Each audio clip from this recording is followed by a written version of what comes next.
The screams of agony still echo in my head. I was the one who set the fire. Everyone knew it, even her, sir. Especially her. When I heard the sirens, I ran. I took a well-known shortcut through the woods to a fair the next county over. But even miles away, I could not escape the screaming. Not of the victims, but of their parents, whose anguished cries had followed me like footprints since I had started the fire hours earlier. She found me in the fun house, huddled in the corner of a room fitted wall-to-wall with distorted mirrors. She was my age, 15 or so, with wild, red hair and clothes that said she had a reputation. She smiled at me and offered her hand. I wordlessly refused it, and she joined me on the floor, crossing her legs in a way that suggested she'd forgotten she was wearing a skirt. "I know what you've done," she said simply. No reply was offered by me. I was just comforted to not be alone anymore. "Everyone knows," she said, shrugging her shoulders and inching her skirt up to scratch her knee. "Even the police know.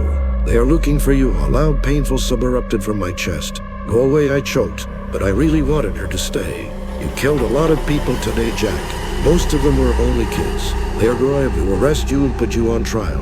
You will have to face all those parents you know for what you have done. Just leave me alone," I whispered. "They are going to execute you, Jackson." "No, they will not," I screamed at her, but she didn't seem to mind. "I'm 15. They wouldn't kill a 15-year-old. Get away from me."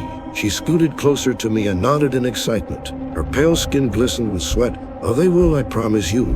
They will try you as an adult. But don't worry, I can help you. I can fix all of this, Jackson.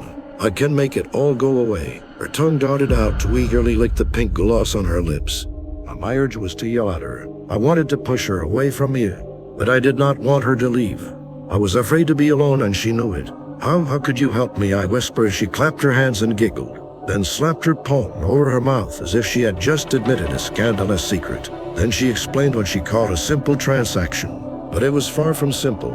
The girl said that she would make the fire go away, as if it had never happened at all, and I would pay in the only currency I had, that of my soul. With nothing to lose, I agreed to her bargain. We shook on it. She offered me her body, some release if I wanted it, but my stomach churned at the thought. The girl stood up then and again offered me her hand.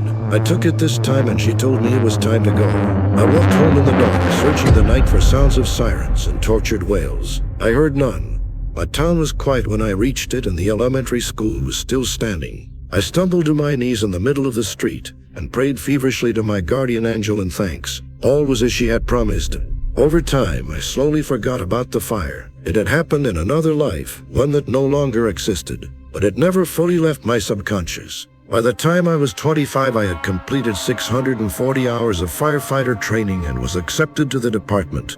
By 35, I had married the chief's daughter and given her 2 beautiful children.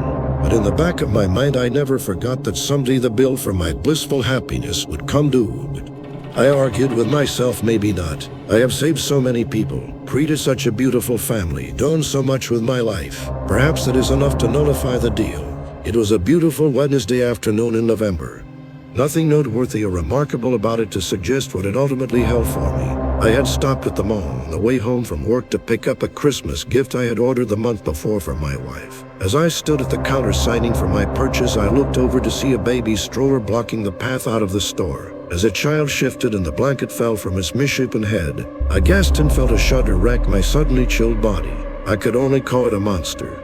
The child's skin was yellowed and leaking pus. It only had one eye, which swung from its eye socket like a pendulum when he turned his head. I stared at it in horror as the angry mother gave me a murderous look and hurried the child out of the store. I took a moment to collect myself, then ran out after her, my desperate need to protect and a tone driving my pursuit. I caught her in the food court, and just as I reached out to grab her, I felt a violent tug on my arm and I spun around. I was confronted with a vision of horror and impossibility.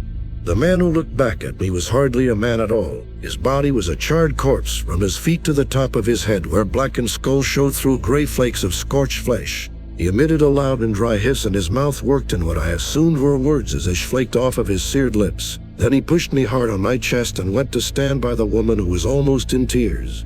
Could she see the nightmare too? I backed away from the creature and his spawn and ran through the mall toward the parking lot. As the stores slipped by my peripheral vision, I spotted 4 more charred corpses watching me, many holding the hands of tiny, yellowed, bulbous monsters. I kept running until I reached my car. I slammed the door and locked it, then sat crying in the front seat as the shadows around me grew longer and midday turned to afternoon. I was having a breakdown. The horrors of the fire that was erased from time had finally caught up to me. I needed therapy. No, I needed more than therapy. I needed hard drugs. As hours ticked by and I failed to compose myself to a useful degree, I realized there was only one place I could go to calm myself. I threw my car in gear and sped across town to the only place that could assuage my guilt. The school was still there. It had to be. But as I came upon it, all I found was a pile of rotting, burnt-out debris. Lines of young children were filing out of the wreckage and making for the nearby school buses. They laughed and pushed each other around as if they were unaware they were surrounded by the calamity of my sins. And among them I saw lurking the misshapen, nebulous balls of pus and cartilage. The monsters were here too. The grotesque creatures ran to the cars of even more charred corpses, who hugged them and kissed them on what I assumed were their cheeks. Some of the burned-up people recognized me. Some of them waved and pieces of charred flesh fell off of their arms. I retched and I know. Somehow I had crossed over to the other timeline.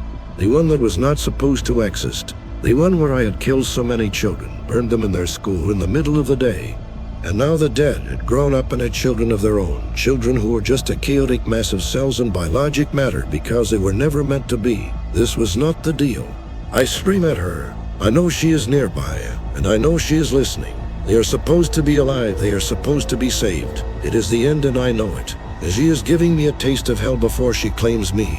I race home to see my family one more time, to hold them and tell them how much I love them, moments to prepare me for an eternity in hell. I know my wife is okay. I know she wasn't born until years after the fire, and I need to see her beautiful face one last time.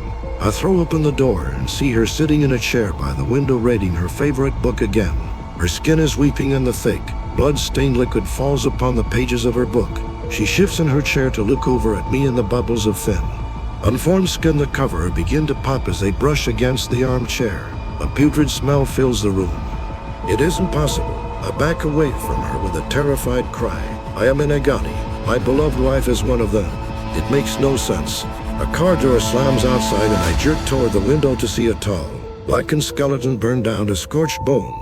It is coming up the driveway with two ghoulish creatures following behind. I know it is my father-in-law and my children. I fall to my knees and let out an agonizing scream as the equation solves itself. He had been there fighting the fire. He had burned and she was a creature that should never have existed. And so neither should our daughters. I spare not another look for my family because I can't bear it. I enter the spare bedroom of my house and pull a 9mm out of the closet, a gift from my father-in-law. I slide down the wall to sit and I lean my head back against it. I load the gun and suddenly she is in front of me, sitting cross-legged on the floor. She is wearing the same slutty clothes as all those years ago, and her hair still smells like sweat and cotton candy. I know she has come to collect, and I am ready to leave this house so that life on earth, life for my family, can go back to the beautiful thing it was before, albeit without me. I am ready to die, I tell her. She giggles. Release me from this pain, I beg. She rolls her eyes and gestures to the gun in my hands. I nod in understanding, and as tears roll down my face, I place the gun in my mouth. I send up a silent prayer that my wife and children will live happy lives after I'm gone. I squeeze the trigger and a hole blows out the back of my head. The girl laughs. I hasten to put the gun under my chin before the pain hits and cripples me. I pull the trigger again and part of my face hits the wall next to me. I look at her with the only eye I have left. She's giving me a dull, disinterested smile.